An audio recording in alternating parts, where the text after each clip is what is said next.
নদীর সাথে মানুষের কি অপরূপ মিল আমরা উপলব্ধি করি। দেখেন, নদীর স্রোত যেমন কখনো থেমে থাকে না, মানুষের জীবনেও তেমনি সময়ের সাথে নিরন্তর বয়ে চলে। নদী যেমন বাঁকে বাঁকে তার রূপ বদলায়, মানুষের জীবনেও প্রতিটি পদক্ষেপে নতুন নতুন পরিবর্তন ও পরিস্থিতির সৃষ্টি হয়।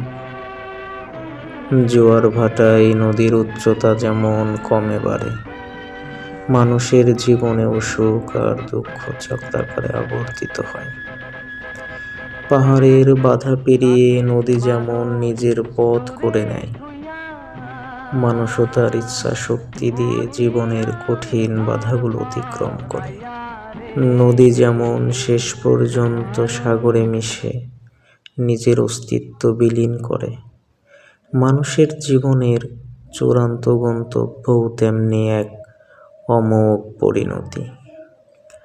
নদী যেমন নীরবে ভাঙনার গড়ার খেলা সয়ে যায়, মানুষকেও জীবনের নানা আঘাত সহ্য করে টিকে থাকতে হয়।